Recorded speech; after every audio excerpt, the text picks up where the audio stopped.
The Hebrew Bible, called the Old Testament by Christians and the Tanakh by Jews, is an ancient Near Eastern text which was written millennia ago within a time and culture that is vastly different from our own. The author's perspectives on life and the world around them is steeped with their own traditions, lifestyles, manners, and thoughts. When reading and studying this text, we cannot interject our own cultural perspectives into the text. To do so would bring about interpretations and conclusions that are far removed from the author's intended meaning. Let's take the concepts of the past and the future to demonstrate how important it is to recognize that biblical concepts are sometimes the opposite of our own. We perceive of the past as being behind us and the future as before us. The Hebrew word for the past is temul, and the word for the future is macher. Temul means in front, while macher means behind, and therefore in Hebraic thought, the past is in front of you and the future is behind you. Why did the ancient Hebrews perceive of time in this way? Because the past is known. It is laid out in front of you to see, while the future is not known and is therefore hidden behind you. We will be examining the Hebrew alphabet, language, philosophy, and culture to uncover the evidence that supports a perspective of these ancient Near Eastern texts that is very different from the way they are normally perceived, and we will dig into the deeper meanings of these texts from an ancient perspective.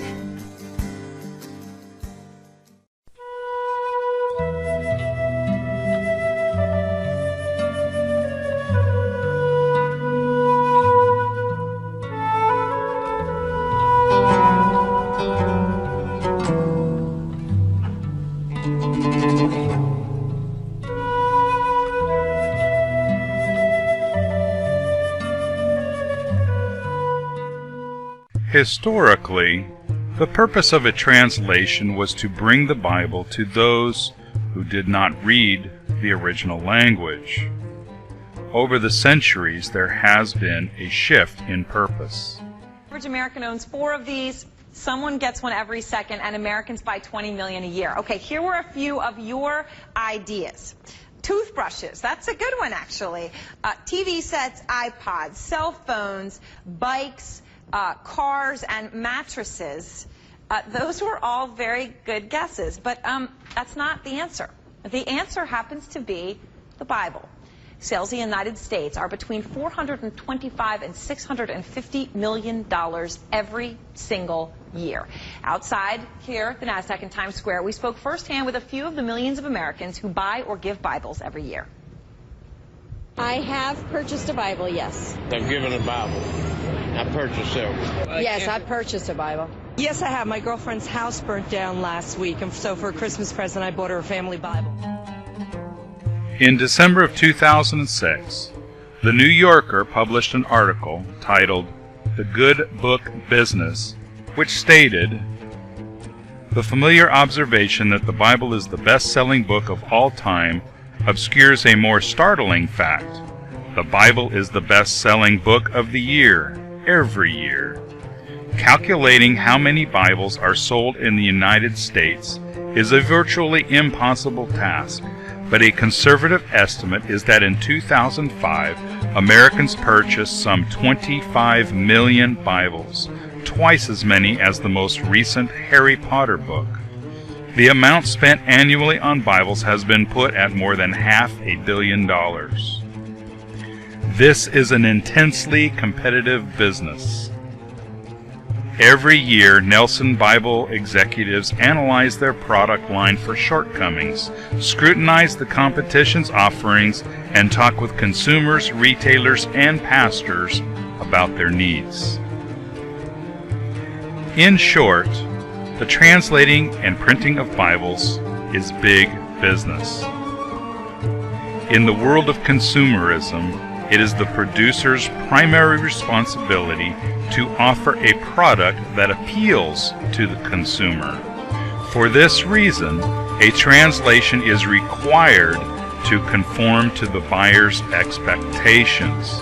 If a Bible is published that does not conform to the buyer's expectations, even if it is more accurate, it will not sell.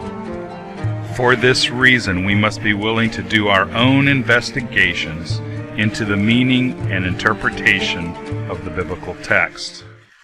Many theological discussions, teachings, and debates use phrases like, "the Bible says," or "God says."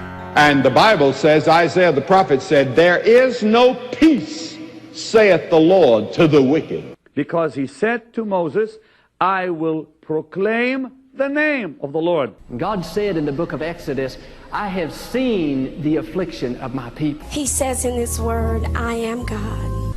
The Bible says that God is sitting upon the throne. God says, "My spirit on all flesh." And that's why the New Testament says you cannot, these are the words of Jesus, serve God and money. God's ways, the Bible says, are not given to men who do not know him. The Bible says, "Be not deceived. God is not mocked. Whatsoever a man soweth, that shall he also reap." It reminds me of that passage in Psalms chapter 2 where it says, "Why are..." From a technical point of view, the problem with these statements is that it assumes the Bible was written in English, which of course we all know is not true. The Bible does not say, "In the beginning God created the heaven and the earth." The more accurate statement would be, the Bible says, "Bereshit bara Elohim et hashamayim ve'et haaretz," which is often translated and interpreted as, "In the beginning God created the heavens and the earth." While this may sound trivial, it is in fact a very important issue, as many theological differences, divisions, and arguments are based on faulty interpretations of the text that could easily be resolved by examining the original language. Once the Hebrew text is recognized, its meanings and interpretations can then be discussed properly. As an example, the Hebrew word Reshit, often translated as beginning in Genesis 1 verse 1, can be used for the beginning of an event, but it can also be used for the best of something, such as we see in Numbers 18:12. "All the fat of the oil and all the fat of the wine and wheat, the best of them, which they will give to Yahweh for a gift." Also, the Hebrew word bara does not mean create. In fact, you can see the same word being translated more accurately and literally in 1 Samuel 2:29, where the King James Version reads, "making yourselves fat." The Hebrew word translated as fat here in this verse is the very same Hebrew word translated as create in Genesis 1:1. Rather than attempting an interpretation from the English, one should at least be attempting to understand the text from its Hebraic origin. Through the use of an English Bible and a concordance, the student is able to find the Hebrew word used in the text that lies behind the English. When using this tool, it quickly becomes evident that the English translators of the text were not very consistent in how they translated Hebrew words. For instance, the Hebrew word nephesh is usually translated in the King James Version and other versions as soul. But in the King James Version, this is also translated as appetite, beast, body, breath, creature, dead, desire, ghost, heart, life, lust, man, mind, person, pleasure, self, thing, and will. The Hebrew verb natan means to give, but is often translated as add, allowed, apply, appoint, ascribe, assign, avenge, bestow, bring, cast, cause, charge, come, commit, consider, count, cry, deliver, direct, distribute, do, fasten forth, frame, get, grant, hang, have, heal, heed, lay, leave, left, lend, let, lift, make, occupy, offer, ordain, over, oversight, pay, perform, place, plant, pour, present, print, pull, put, recompense, requite, restore, send, set, shoot, show, sing, sit, slander, strike, submit, suffer, take, thrust, tie, trade, turn, utter, weep, willingly, withdrew, would, yell, and yield. While it is true that one English word cannot translate one Hebrew word perfectly, and some translational liberties are necessary, this should only be done out of necessity, and the change should be noted in a footnote to aid the student with proper understanding and interpretation. The English vocabulary and its definitions are very inadequate in conveying the meanings of Hebrew words. In the following passages from the King James Version of the Bible, we find the word teach, an English word meaning to impart knowledge or skill, to give instruction. And thou shalt teach them ordinances and laws. I will give thee tables of stone, that thou mayest teach them. Now therefore hearken, O Israel, unto the statutes and unto the judgments which I teach you. Teach them thy sons and thy sons' sons. And thou shalt teach them diligently unto thy children. If not, hearken unto me, hold thy peace, and I shall teach thee wisdom. Each use of the word teach in these 6 passages is the English translation of 6 different Hebrew words, each with its own unique meaning. Yara, to point out the direction to go. Zahar, to advise caution. Lamad, to urge to go in a specific direction. Yada, to provide experience. Shanan, to sharpen. Alaf, to show through example. The original meaning of these 6 Hebrew words are completely erased and lost when they are simply translated as teach, demonstrating the need to go beyond the simple translations for proper interpretations.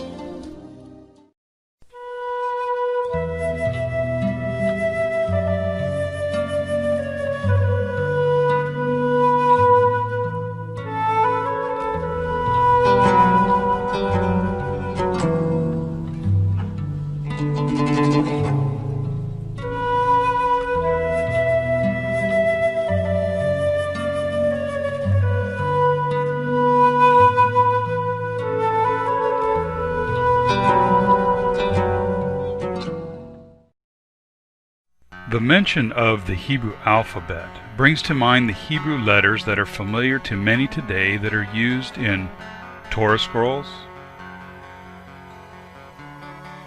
Hebrew Bibles, and even in modern Hebrew books and newspapers. However, history suggests that these Hebrew letters are not the same Hebrew letters used in antiquity. In 1854, Thomas Hartwell wrote, "The present Hebrew characters, or letters, are 22 in number and of a square form, but the antiquity of these letters is a point that has been most severely contested by many learned men." Hartwell continues, "But the most decisive confirmation of this point is to be found in ancient Hebrew coins, which were struck before the Babylonian captivity, and even engraven on all of them are manifestly the same with the modern Samaritan. The Samaritans are, according to themselves, the descendants of the northern tribes of Israel, that were not sent into Assyrian captivity, and have continuously resided in the land of Israel. The Torah scroll of the Samaritans use an alphabet that is very different from the one used on Jewish Torah scrolls. According to the Samaritans themselves and Hebrew scholars, this alphabet is the original Old Hebrew alphabet. Even as far back as 1691, this connection between the Samaritan and the Old Hebrew alphabets was made by Henry Dodwell. The Samaritans still preserve the Pentateuch in the Old Hebrew character. Humphrey Prideaux also writes in 1799, and these 5 books of the Samaritans still have among them, written in the Old Hebrew or Phoenician character, which was in use among them before the Babylonish captivity, and in which both these and all other scriptures were written, till Ezra transcribed them into that of the Chaldeans. According to Prideaux, the Hebrew Torah, the Pentateuch, was originally written with an alphabet similar to that of the Samaritans, but after the exile in Babylon, it was transcribed with the Chaldean square alphabet, which is still used today in modern Hebrew. While Prideaux noted that the Old Hebrew alphabet was the same as the Samaritan alphabet, he also pointed out that it is identical to the Phoenician alphabet. When we compare the letters of these 3 alphabets, we can see this similarity. This is the letter Bet in the Old Hebrew, the Samaritan, and the Phoenician. Note the close similarity of each of these letters. Also, note the similarities of the letter He in each of these alphabets. The 1831 edition of the Encyclopedia Americana also makes this connection between the Phoenician, Samaritan, and Hebrew alphabets. The Hebrew's written characters were the same as the Phoenicians, to which the letters of the Samaritan manuscripts approached the nearest.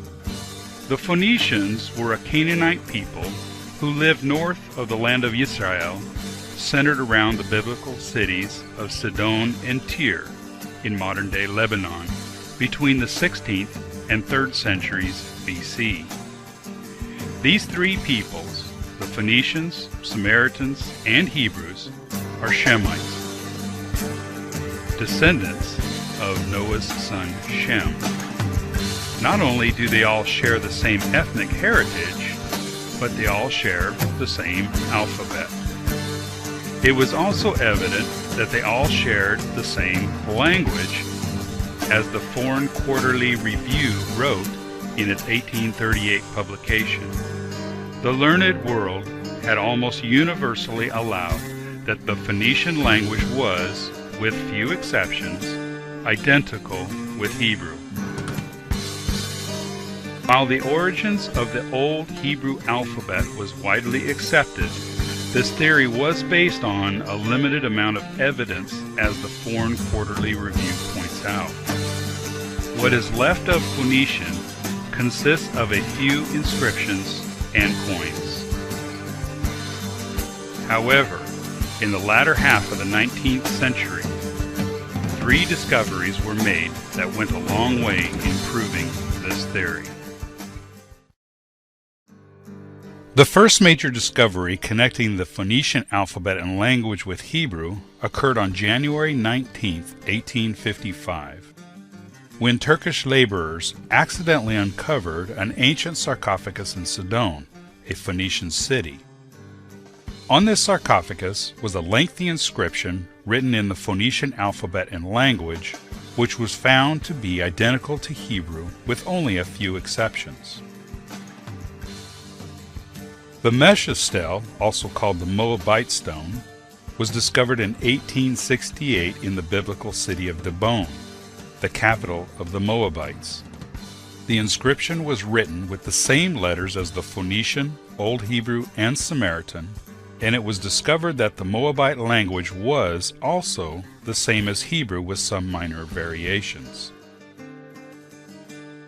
The Siloam inscription, discovered in 1880, is written on the wall of Hezekiah's tunnel, which connects Gihon Spring to the Pool of Siloam in East Jerusalem. This Hebrew inscription was written in the same style as the Phoenician and Moabite inscriptions. During the excavation of the city of Gezer, 30 miles from Jerusalem, a limestone tablet was discovered in 1908 with a Hebrew inscription written in the Old Hebrew alphabet. In 1935, 18 ostraca, which are broken pieces of pottery fragments, were discovered in the ancient city of Lachish with Hebrew writing in the Old Hebrew alphabet. In 1966, an inscription was discovered in Amman, Jordan, with an Ammonite inscription, whose alphabet and language was also similar to the Phoenician and Hebrew. The Tel Dan stele, discovered in northern Israel in 1993, is an Aramaic inscription using the same Old Hebrew script. This inscription also revealed another amazing fact. The inscription includes the phrase Melech Yisrael, which means King of Israel, and in the line below it, Bet David, which means House of David. This is a non-biblical source that confirms the existence of not only the nation of Israel, but also King David. The Old Hebrew alphabet, also called the Paleo-Hebrew, was adopted by the Greeks around the 12th century BC. While Hebrew is written from right to left, Greek was written from left to right. For this reason, the letters were reversed in the Greek alphabet. Here we see the first 5 letters of the Old Hebrew alphabet: the Aleph, Bet, Gimel, Dalet, and He. But when reversed, we see the ancient Greek alphabet: the Alpha, Beta, Gamma, Delta, and Epsilon. Note that the original Hebrew names of these letters were retained for the Greek alphabet. The Aleph becomes the Alpha, the Bet becomes the Beta, the Gimel becomes the Gamma, the Dalet becomes the Delta, and the only exception is the He becomes in Greek Epsilon, which means plain E. Over the centuries, these ancient Greek letters evolved into their modern Greek forms.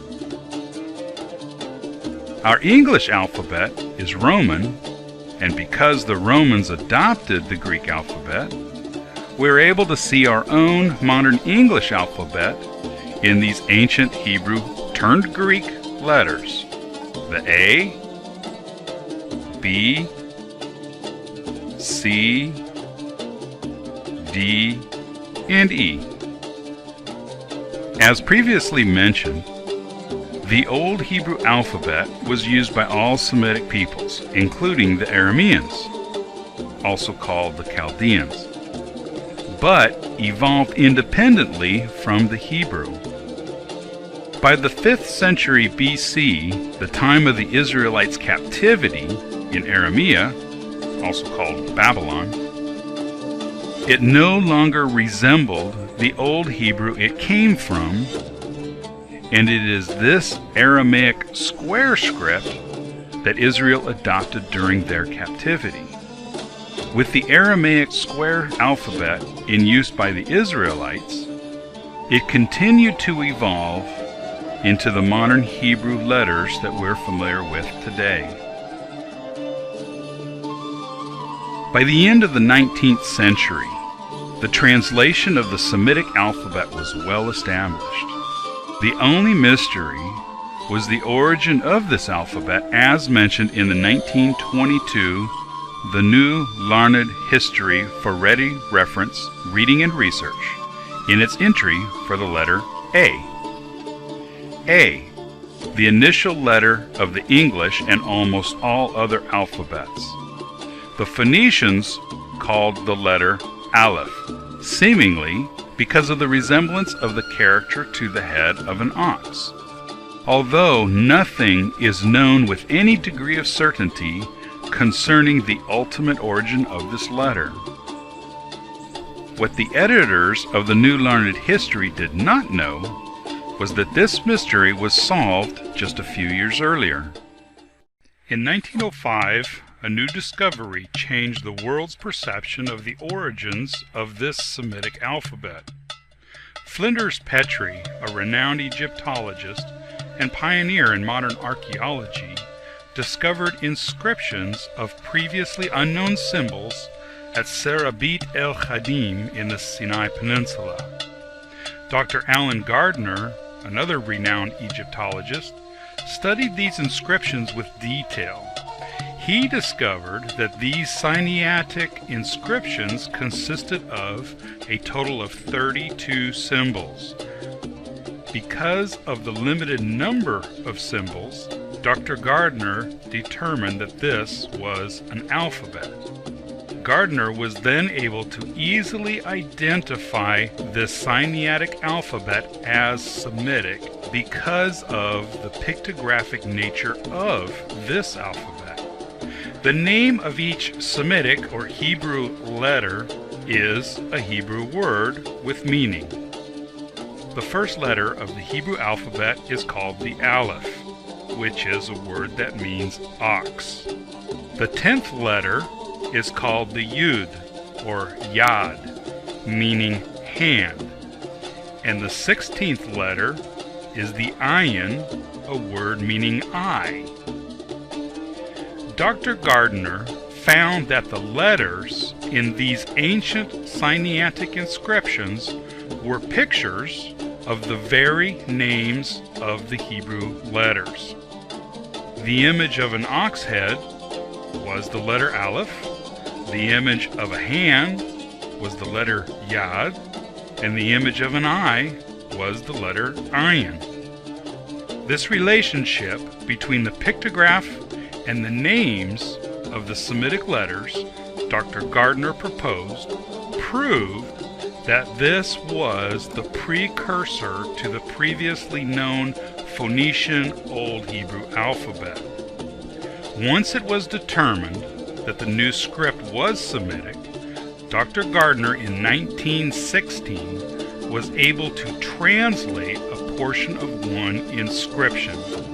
This inscription includes the Hebrew letters Lamed, Bet, Ayin, Lamed, and Tav, the Semitic word Liba'alt, meaning to the lady. In 1999, John and Deborah Darnell were surveying ancient travel routes in the deserts of southern Egypt when they came upon another set of inscriptions very similar to the Sinaitic inscriptions found by Petrie.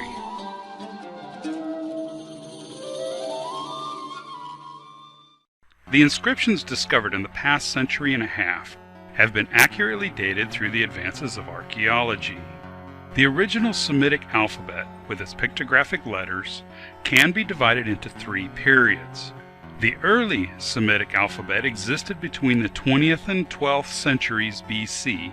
However, note that the 20th century date is based on the oldest inscriptions found thus far, and it is possible that future discoveries may push the date of that Semitic alphabet back even farther into history. The Middle Semitic alphabet, the Phoenician and Old Hebrew, was in use between the 12th and 4th centuries BC.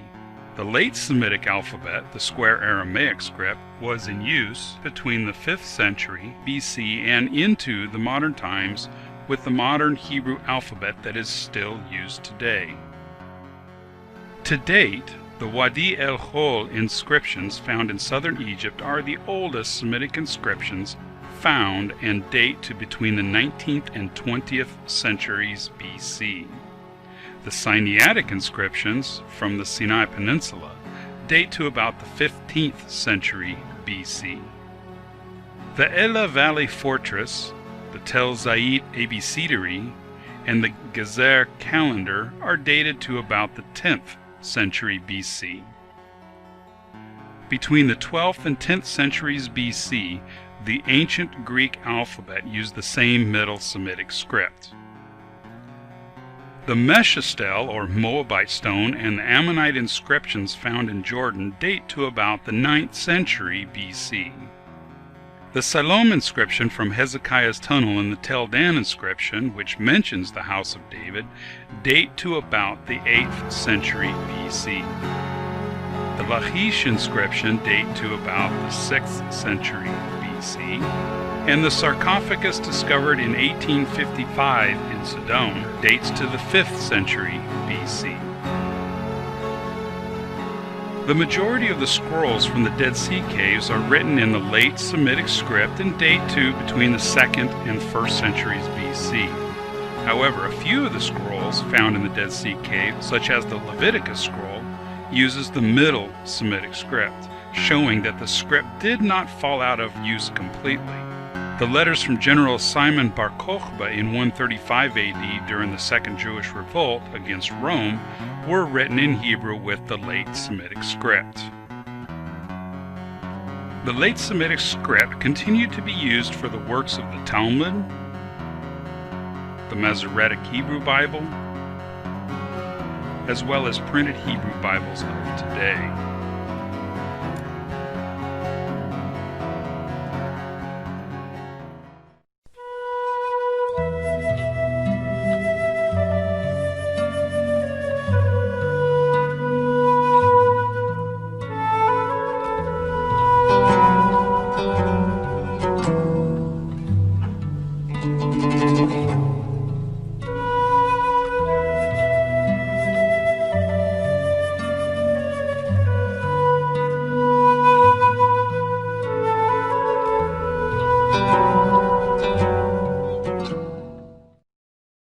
Like a tree with its roots, trunk, branches, and leaves, the Hebrew language is a system of roots and words where one word and its meaning is the foundation to a number of other words whose spelling and meaning are related back to that one root.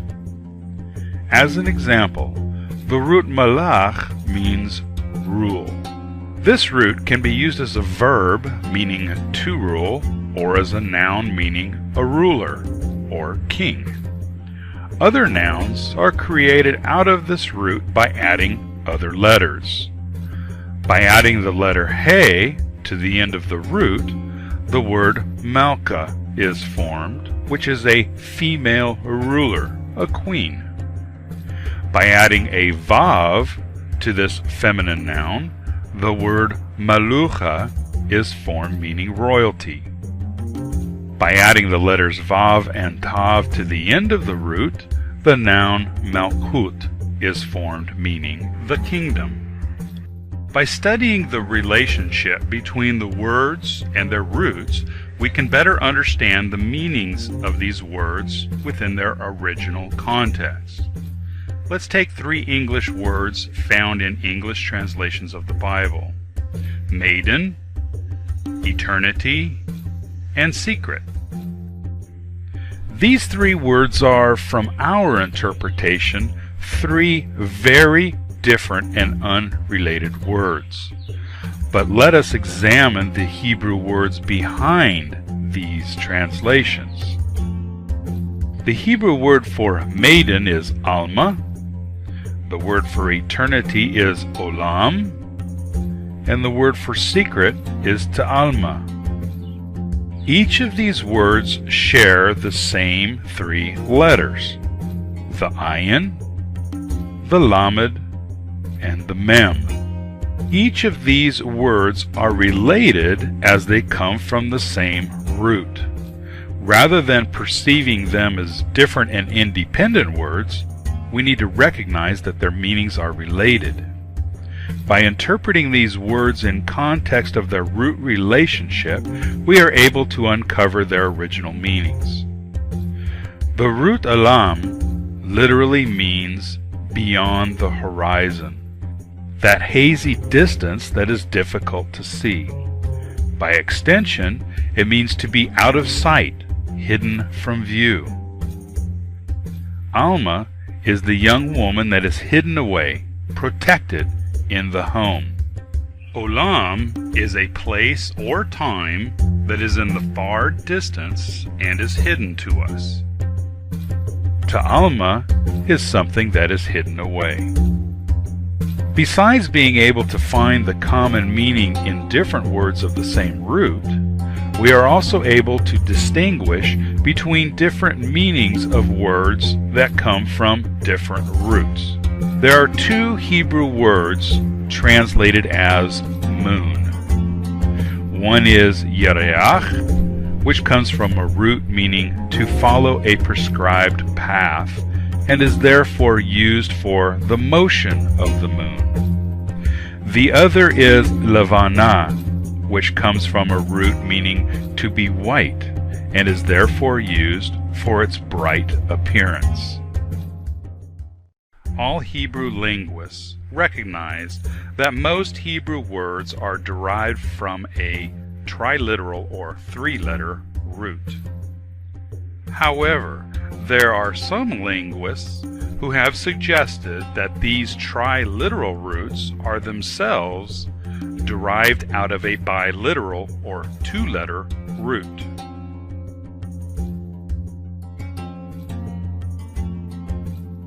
Rabbi Mattatyahu Clark, in his book Etymological Dictionary of Biblical Hebrew, records and organizes Rabbi Samson Raphael Hirsch's commentaries of the Bible, which relate to the Hebrew language. Rabbi Clark stated, "The second major analytical tool in the Hirsch system we will call gradational variance. This involves 5 special consonants: the aleph, he, vav, yud, and nun. These consonants play a special role with respect to roots whose third consonant is identical with the second. The new root form does not change the basic meaning of the original root, but adds some nuances of meaning." Rabbi Clark then provides many examples of these gradational variants, including the triliteral root sarar, which means forcing, constraining, oppressing. As mentioned, the second and third consonants are identical, the letter resh. And the gradational variants of sarar are natsar, guarding or protecting; yatsar, forming or creating; tsur, fencing or enclosing. The meaning of the triliteral root radad is a flattening down or submitting totally. And the gradational variants are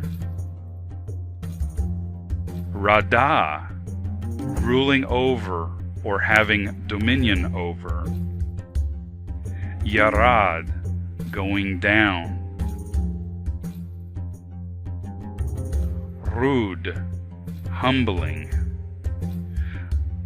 Wilhelm Gesenius, one of the greatest Hebrew scholars of all time, wrote in his book, Gesenius' Hebrew Grammar, "A large number of triliteral stems really point to a biliteral base, which may be properly called a root since it forms the starting point for several triliteral modifications of the same fundamental idea. Gesenius then cites the following example. The biliteral root kar is the root of karar, kara, achar, kor, each being related to the idea of digging. Another example he provides is the biliteral root dach. The root of dacha, dacha, dachach, and doch, each being related to the idea of striking or breaking. States in his book, How the Hebrew Language Grew, scholars are fairly convinced that back of these three-lettered roots lie old, primitive two-letter syllables. These two-lettered syllables represent some simple, primitive action or thing. It does seem quite clear that there existed a biliteral or two-letter base for many, if not most, of our three-lettered roots. Horowitz then provides the following example from the root gaz. Guz, to cut. Gazar, to cut. Gaza, to cut. Gazaz, to shear. Gaza, to cut. Gazem, a locust. Gazal, to rob. Horowitz continues, each of the words in turn gave rise to many other words. For example, from gazar we have migzara, an axe. From gaza we have geza, the stalk of a tree, what's left after all the branches have been cut off. From gazaz we have gaza, wool. Gaza is the root of gazit, which means hewn stones, and from gazal we have gazela, robbery. And Horowitz adds, do not be surprised if so many of these comparatively few two-lettered roots mean to cut, to split, to slit, or slice. After all, everything that primitive man did in the way of making a living for himself and his family, in some way or other, involved a cutting action. Roots. Roots are very important when studying the Hebrew language because all words come from a root. Without understanding the root, you can't understand the word. So let's take a look at a couple of roots. Here's the word El. These are parent roots. What I call a parent root are words that are composed of two letters, sticking two letters together and forming parent roots. Here we have El, dog. What is dog? Fish, good. Esh, etz is a tree. Har, mountain. Bar, grain. Dam, blood. Lev, heart. These are all foundational words. These are the parent roots of the rest of the entire Hebrew alphabet, or the Hebrew vocabulary. Child roots are formed by placing a vowel inside the parent root. How many of you have heard there are no vowels in Hebrew? How many of you have heard that? It's wrong. No matter where you heard it, it's wrong. There are 4 vowels in the ancient Hebrew language. The aleph, the hey, the vav, and the yod. Now, each of these work as a consonant, but they also double as vowels, much like our letter Y. Our letter Y is a consonant like in the word yellow, but it's also a vowel like in the word fly. These 4 letters work the same way. By taking a parent root and adding one of these vowels to it, you create a child root. Now, each one of these roots are going to be related in meaning. Here's a parent root, lach, walk.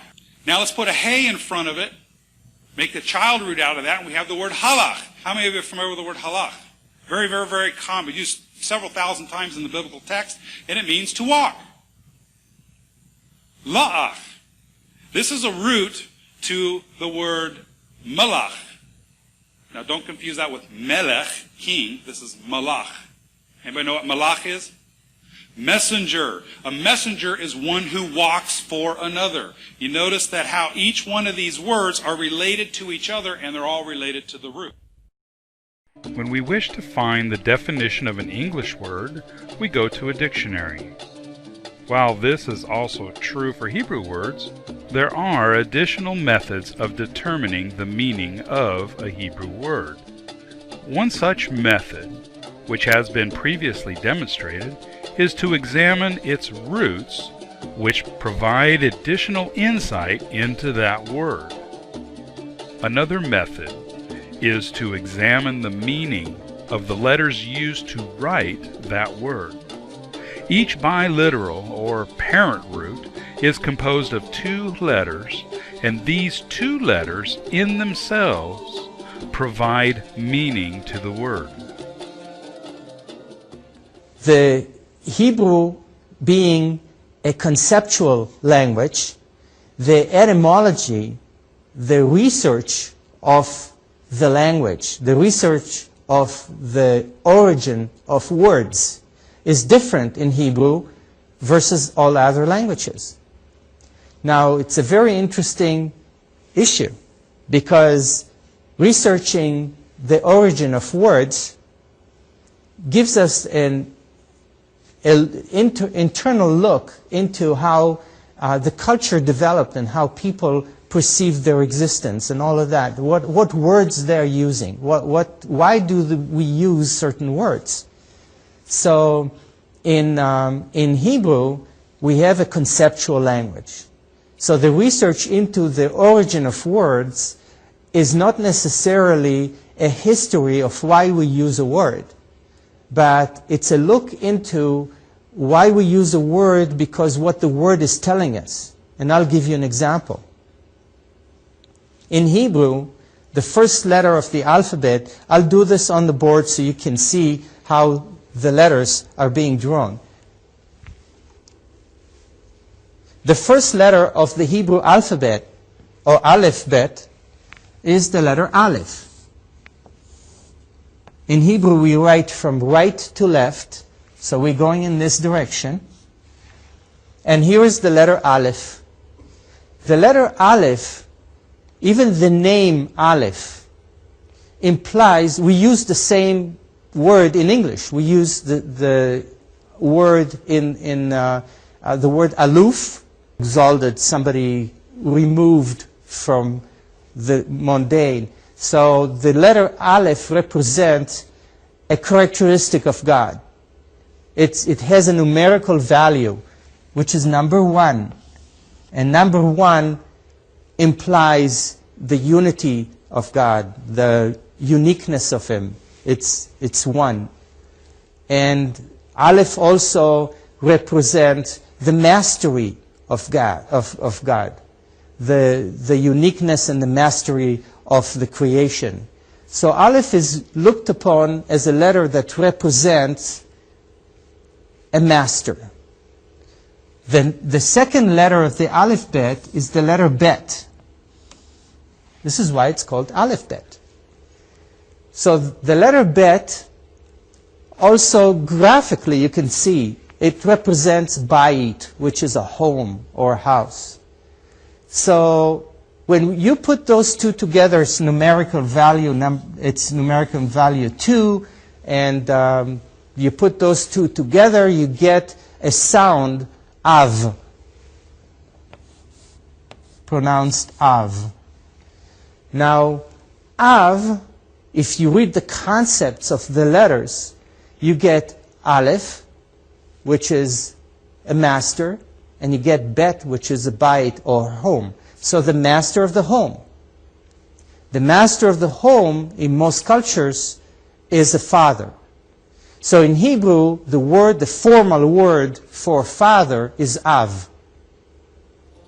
The Hebrew word av is spelled aleph, bet. The word aleph means ox.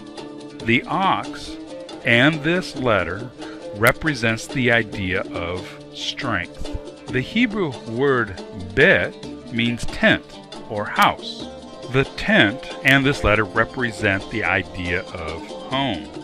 In the original pictographic script, this letter was an image of an ox head. The bet was an image of the nomadic Hebrew's tent. In this image, we can see the entrance to the tent and the wall inside that separates the men's side from the women's side. When the meanings of these two letters are combined, we have the meaning the strength of the home and is descriptive of the father. The Hebrew word ben is spelled bet nun. The tent and this letter represent the idea of home. The word nun means seed. The image here is a seed sprouting. It also represents the idea of continuing. The seed produced from the plant continues the lineage to the next generation. When the meaning of these two letters are combined, we have the meaning the home continues and is descriptive of a son, the meaning of the Hebrew word ben. The Hebrew word aim is spelled aleph mem. Again, the aleph is a picture of an ox and represents strength. The Hebrew word mayim, which mem comes from, means water. When these two letters are combined, we have strong water, which is glue. Aim is the Hebrew word for mother, who is the glue of the family. The word El is spelled aleph lamed. Again, the aleph is the ox, meaning strength. The lamed is a picture of a shepherd's staff and represents the idea of authority. The word El from its pictographs mean the strong authority and is the Hebrew word that is commonly translated as God. The implication of this relationship between the meanings of Hebrew words and letters is that the words and letters form a dependent symbiotic relationship. If this relationship is true, it means that the Hebrew vocabulary and alphabet were formed together and did not evolve independently over a long period of time. For this reason, most scholars reject this symbiotic relationship between Hebrew words and Hebrew letters. A culture is so closely tied to its language that if you change one, you change the other. Benjamin Lee Whorf stated in what has become known as the Whorf hypothesis that language is not simply a way of voicing ideas, but is the very thing which shapes those ideas. An example of this is how one perceives of time. In our modern Western culture, we view time in the sense of the past, present, and future, a fixed and measurable progression of time. Other cultures, such as the Hopi Indians of North America, do not share this same perspective of time. To the Hopis, there is what is and what is not yet. Interestingly, the ancient Hebrews had a similar view of time. Like the Hopi language, the ancient Hebrew language does not use past, present, and future tenses for verbs. Instead, they use two tenses, one for a complete action and one for an incomplete action. An individual whose native language is Hopi views time from the Hopi perspective, but if he is required to adopt English, he learns the English perspective of time. During the late 1800s, the United States forced the Native Americans to adopt the English language. When a Hopi no longer functions within his native language, the original cultural perspectives such as time is lost and replaced with the modern Western perspective of time. This same shift in perspectives can be seen in the ancient Hebrew vocabulary. In Numbers 15:38 we read, "Speak to the sons of Israel, and say to them, make tzitzit on the corners of your garments." The Hebrew word tzitzit is a noun derived from the word tzitz. A tzitz is the blossom of a tree which will become the fruit. The tzitzit, then, is a blossom, not in appearance, but in function. The function of the tzitzit is to be a reminder to the wearer to produce fruit, fruit being the observance of the commands as stated in verse 39. "And they will see them and remember all the commandments of Yahweh." Therefore, the word tzitzit carries with it a cultural perspective which connects the blossom of a tree with the performance of a commandment. This Hebrew language continued to function as the Jewish people's native language until their removal from the land after the Bar Kokhba revolt in 135 AD, at which time they were dispersed into many different nations. While the Jewish people continued to use the Hebrew language from then until now, it was relegated to their religious lives alone, and the language of the people around them, quite often this was Greek, was adopted as the language for everyday use. At this point, Greek becomes the influential language in their life, and their perspectives of words and ideas are now determined by this dominant language. A tzitzit is now associated with the Greek word kraspedon, which is defined as a decorative fringe or thread, changing their perception of what a tzitzit is. It is no longer a blossom, but simply a decorative fringe. This same shift in perception occurred each time a new language was adopted, whether it was Spanish, German, or English. In 1948, Israel became a Jewish state, and with that, Hebrew once again became the everyday language of the Jewish people. While the language had been resurrected, the original cultural perspective of that language had disappeared long ago, and the Western influence on that language survived. A tzitzit, in the mind of modern Orthodox Jews, is still a decorative fringe and no longer functionally related to a blossom. This same change can be seen throughout the Hebrew language. For example, the word Torah, which in the original ancient Hebrew language meant a journey, is now in the modern Hebrew a doctrine. A kohen in the original language meant a base of the community, but in the modern Hebrew culture, it is a religious priest. The word kadosh, which originally meant special, now in the modern language means holy.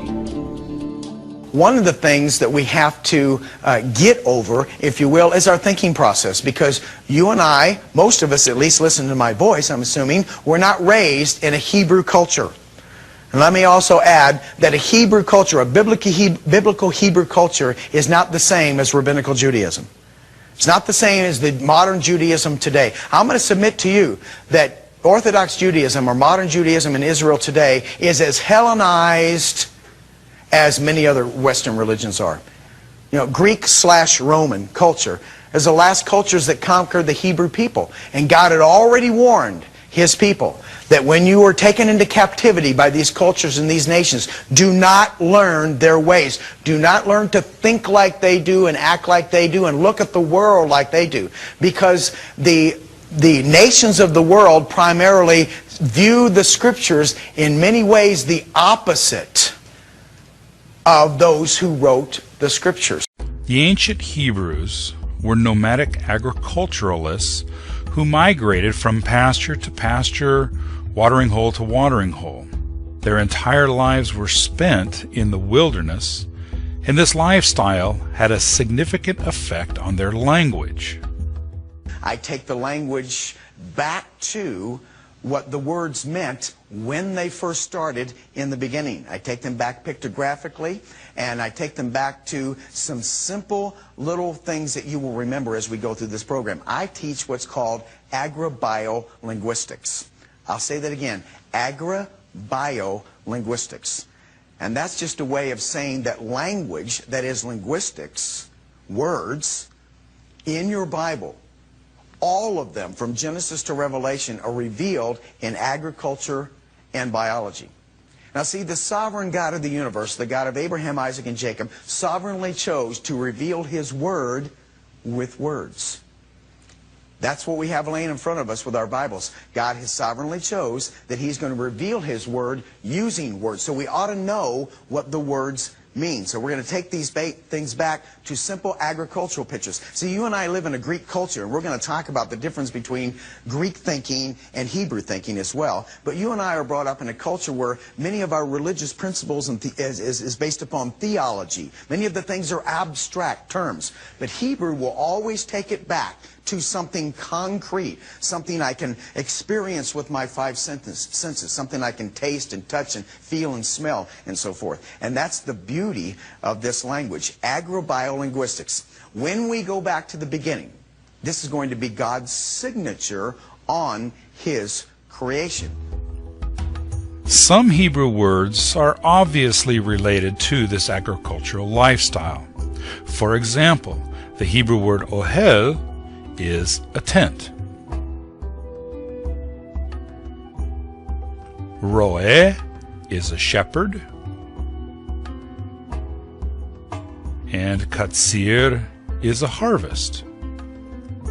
Besides these obvious agricultural words, many other words, which we would not relate to agriculture, are in fact rooted in some aspect of the nomadic culture. For instance, the Hebrew word chen, usually translated as grace, is related to an oasis, a place of beauty, rest, and comfort. From the word chen come the words machaneh, meaning camp, often pitched at an oasis, and chanit, meaning a spear, which is a tent pole that doubled as a spear. Some other words include Torah, which is usually translated as law, but more literally means the journey. Mitzvah, translated often as command, is the direction one is to take on the journey. Tzaddik, often translated as righteous, is traveling on the path. Rasha, translated often as wicked, means lost from the path. In Genesis chapter 5, we are introduced to Shem. The descendants of Shem are called Shemites, in Hebrew, Shemim. In Genesis chapter 10, we are introduced to Shem's descendants, including Eber, in Hebrew, Ever, and Aram.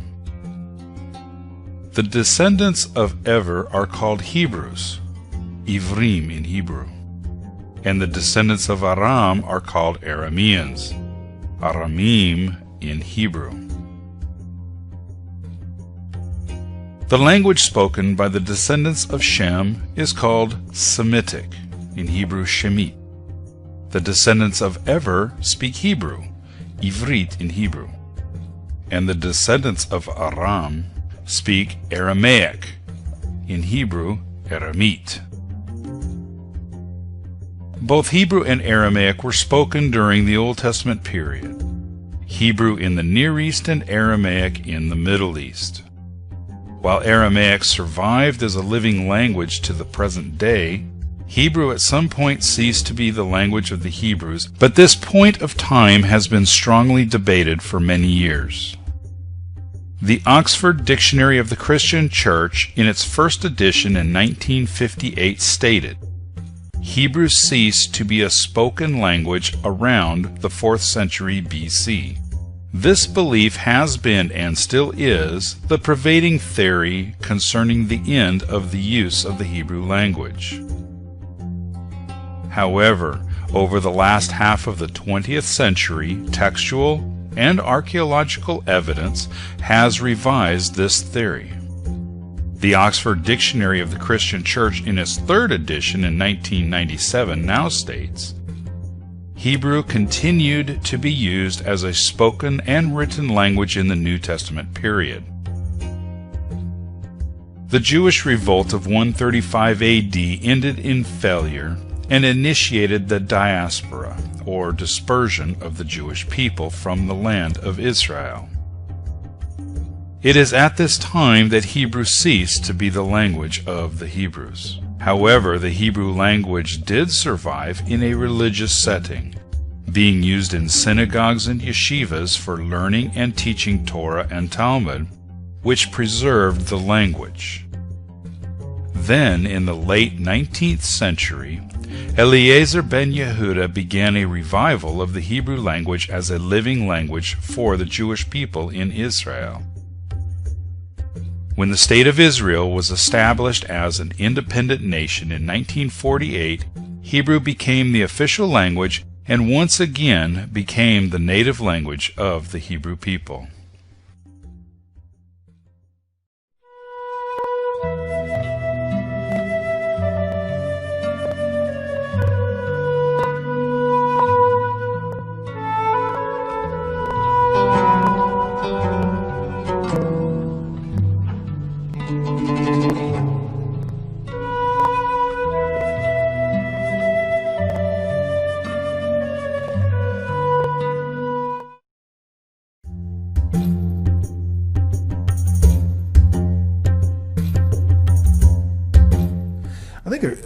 We do have an assumption that Christian culture is biblical culture, and I think we've really got to rethink that. I mean, just because something is Christian doesn't mean it's necessarily biblically faithful. Throughout the world, there are two major branches of philosophy, Western and Eastern. Western philosophy has its beginnings in the 6th century BC in Greece, with such philosophers as Socrates, Plato, and Aristotle. Eastern philosophy has its roots in the ancient past and was the philosophy of all ancient cultures of the Far East, including China and Japan, the Middle East, including India and Babylon, and the Near East, including Egypt and Israel. Most of our understanding of the Bible is filtered through what we call systematic theology. It's filtered through the system by the time we get it. And the Greek culture that we live in is inundated with abstract thinking. We don't think in concrete terms like Hebrew does. And so we're not trained to think that way.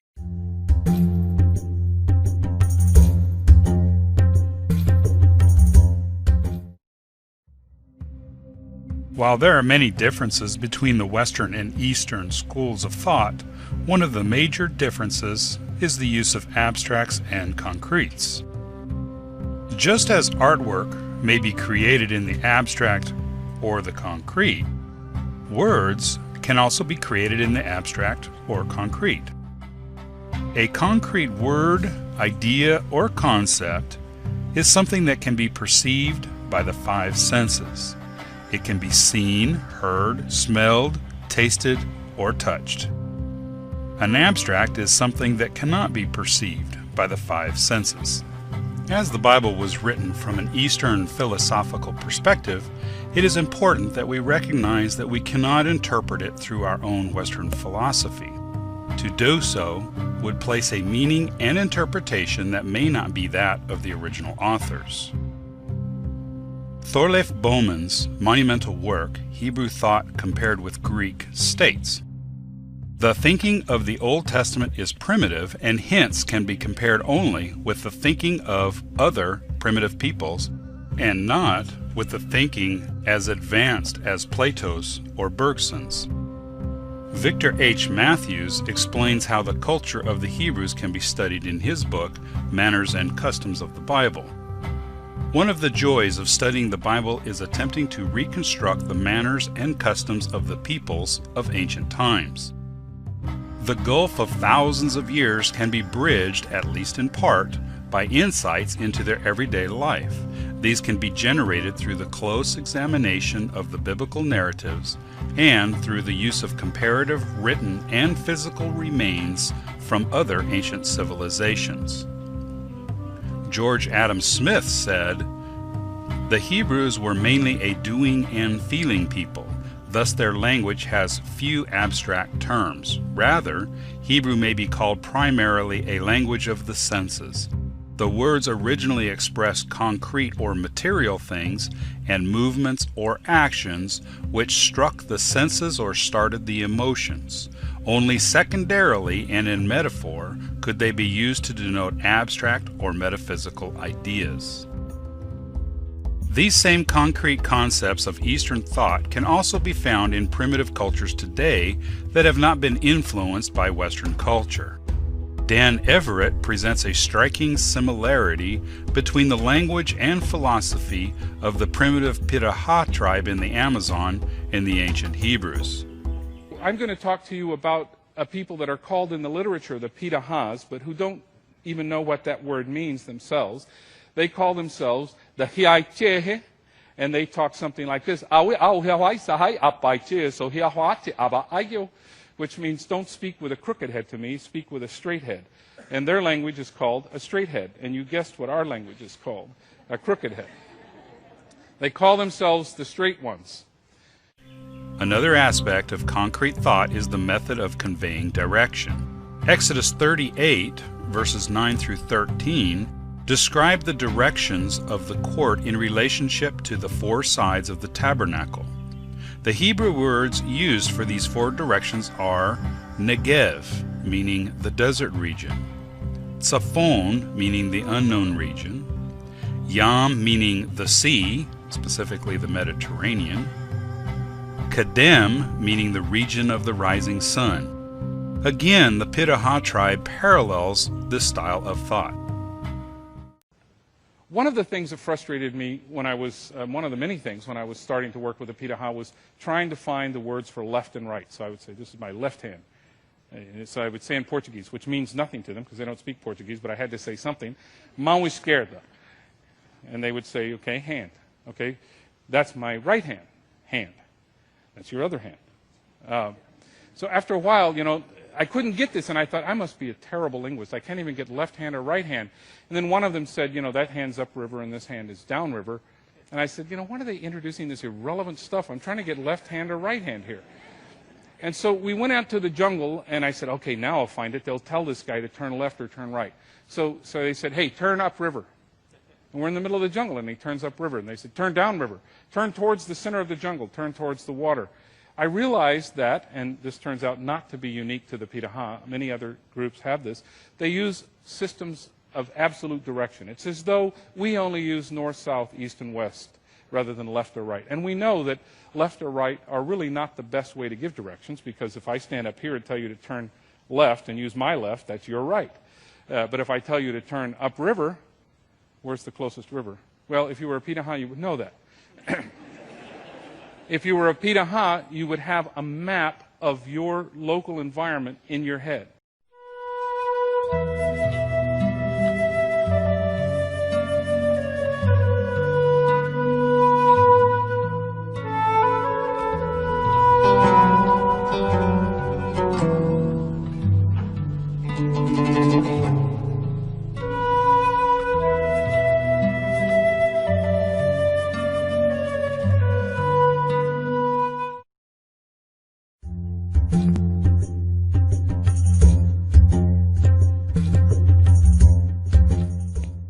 The original manuscripts of the Hebrew Bible, which would have been written on animal skins or papyrus, have long since deteriorated, and what remains today are copies from these original autographs. In the digital age, electronic copies are perfect representations of the original. However, in ancient times, making a copy of a manuscript was much more tedious and not as precise, and this allowed for human intervention or error.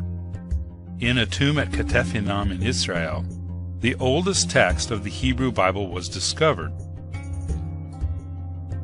The text, inscribed on a silver scroll in the Old Hebrew script, dating to the 7th century BCE, is the Aaronic blessing which begins, Yevarechecha Yahweh Vayishmarecha.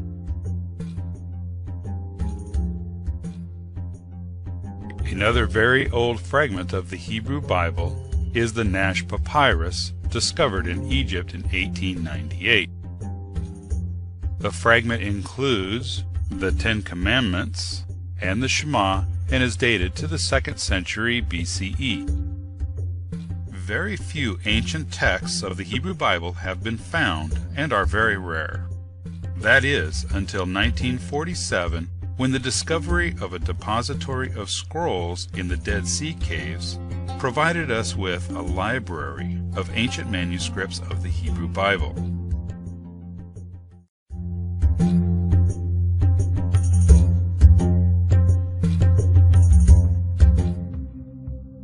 Between 1947 and 1956, ancient scrolls and fragments of the Hebrew Bible were discovered in caves near the Dead Sea. These scrolls have been dated to the 1st century BCE and the 1st century CE. The manuscripts discovered in the Dead Sea Caves include all of the canonical books of the Hebrew Bible, with the exception of the Book of Esther. Also non-canonical books such as Enoch, Jubilees, Tobit, and Sirach, as well as Psalms that are not part of the 150 Psalms in the canonical Bible. Also sectarian books such as the Community Rule, the War Scroll, the Damascus Document, and Peshers, which are commentaries on the books of the Bible. There are several different theories on the origin of these texts. The predominating theory is that the scrolls were the work of a Jewish sect called the Essenes, who it is believed resided in nearby Qumran, and that the scrolls were hidden away in the caves to protect them from the advancing Roman army. Other theories for the writers of the scrolls include early Messianics, or Christians, or Zadokite priests. A newer theory is that the scrolls were from various libraries and synagogues in Jerusalem, about 15 miles from the caves. One possible reason for the scrolls' existence within the caves is that they were placed there for safekeeping when the Jews were fleeing Jerusalem from the advancing Romans. Another possible reason is that, according to Jewish law, any work that includes the 4-letter name Yahweh must be buried. It may not be destroyed or discarded. Supporting evidence for this theory is that every book of the Hebrew Bible has been found in the caves, with the exception of the book of Esther, the only book in the Hebrew Bible that does not contain the 4-letter name Yahweh. The most famous of the scrolls and fragments found within the Dead Sea Caves is the Isaiah scroll. While most of the scrolls are fragmented, deteriorating, or incomplete, the Isaiah scroll is the only complete scroll found. The life of a scroll depends on its handling and storage, but can be in use by a community for several hundred years. Some Torah scrolls still in use in synagogues today are over 500 years old. The Isaiah scroll from the Dead Sea Caves has been dated to around 200 BCE. Isaiah wrote his original scroll around 700 BCE and may have been in use up until around 200 BCE. This means that it is possible for the Isaiah scroll from the Dead Sea Caves to be a copy made directly from Isaiah's original scroll. The Isaiah scroll, as well as many other scrolls and fragments from the Dead Sea, are currently stored and on display in Jerusalem at the Shrine of the Book.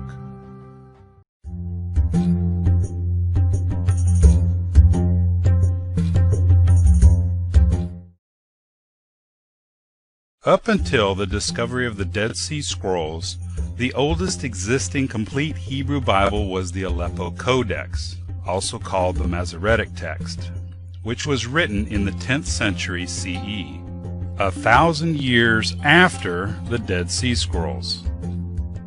For centuries, this text has been the foundation for Jewish and Christian translators.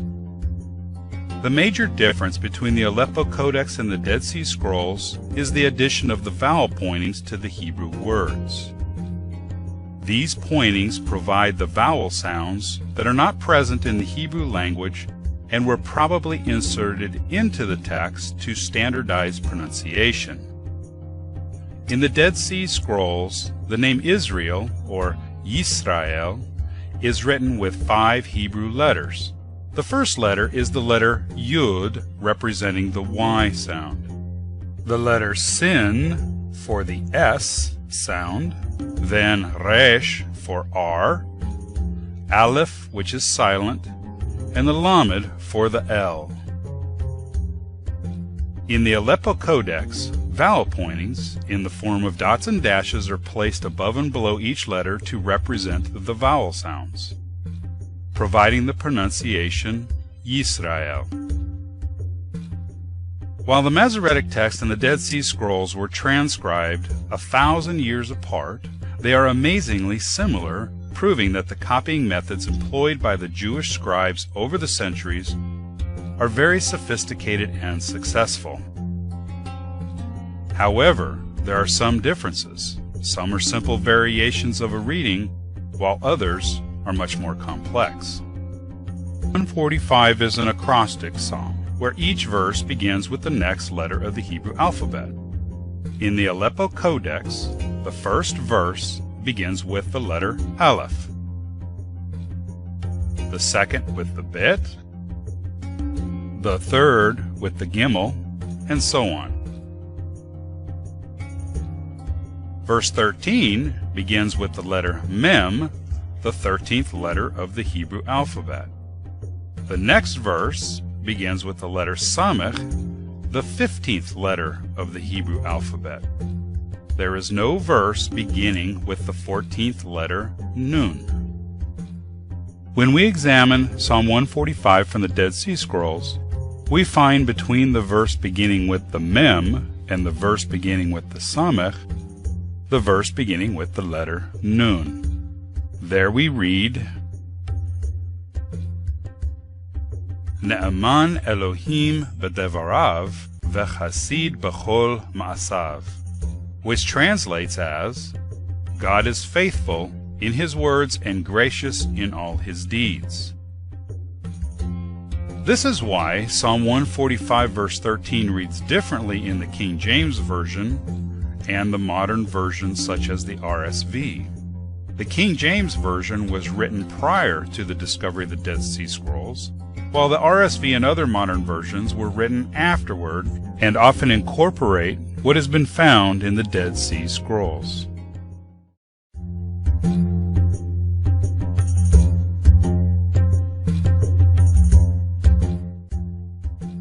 As the Jewish people began to spread out beyond Israel, they adopted the language of their new neighbors.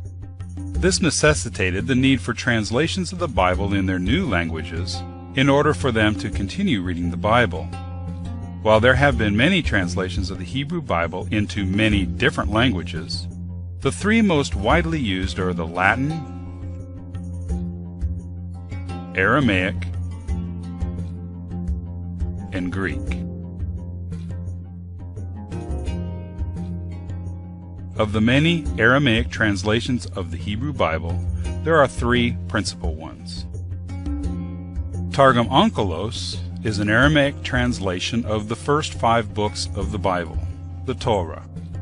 It was written in the 1st century CE by Onkelos, a Roman convert to Judaism. Targum Jonathan is an Aramaic translation of the prophets. It was written in the 1st century BCE by Jonathan ben Uziel, a student of Hillel the Elder, the famous Jewish teacher and religious leader. The Peshitta is an Aramaic translation of the entire Hebrew Bible that was written around the 2nd century CE. The Peshitta also includes an Aramaic New Testament that was written around the 5th century CE.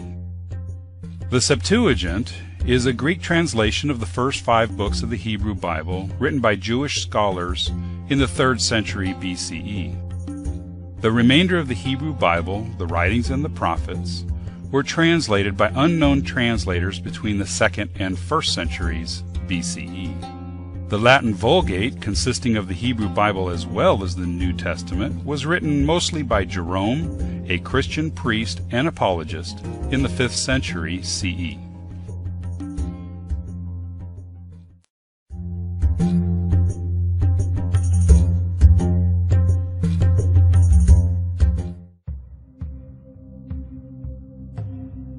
When the various Hebrew, Aramaic, Greek, and Latin manuscripts of the Bible are compared, a process called textual criticism, we find variations in how these manuscripts read.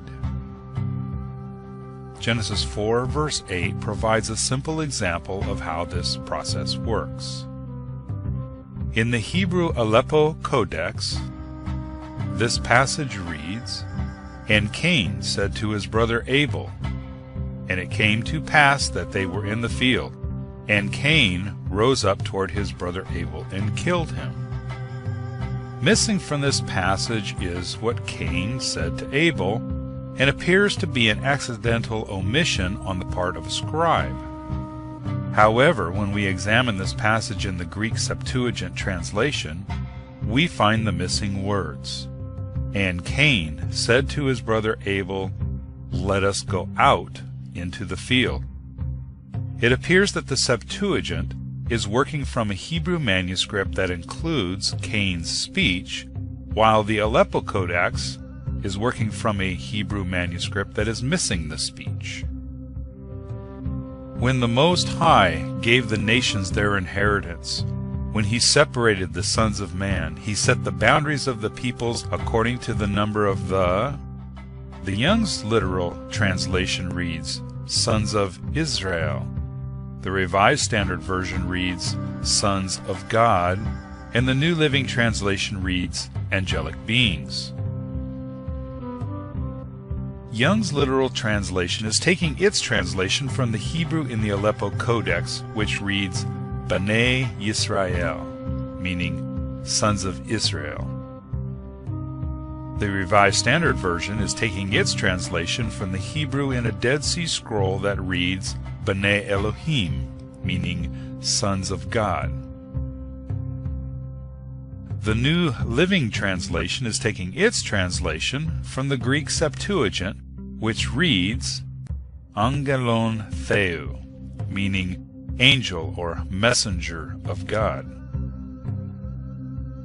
The Aleppo Codex and the Dead Sea Scroll are 2 Hebrew versions coming from 2 different Hebrew sources, which we will call Hebrew number 1 and Hebrew number 2. Hebrew number 1 reads Bnei Yisrael, meaning sons of Israel, while Hebrew number 2 reads Bnei Elohim, meaning sons of God. The Septuagint is a translation from an earlier Hebrew source, which we will call Hebrew number 3, that reads Bnei El, also meaning sons of God, but a more primitive spelling that is commonly used among Semitic peoples for angels or messengers of God. The process of textual criticism compares these various readings to make a determination of which reading is the original. The consensus among scholars is that the original reading is Bnei El, sons of God. Notice that the letters in these 2 Hebrew words can be found within all 3 Hebrew versions.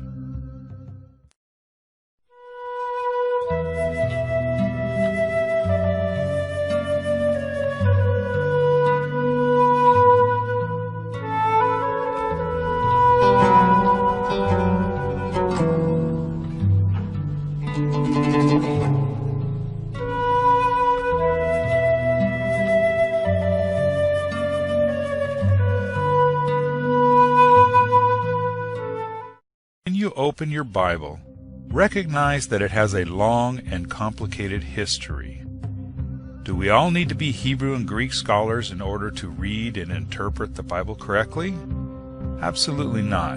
However, as I hope we have demonstrated, some independent study is required in order to read and understand the text according to the culture and philosophy of the original authors.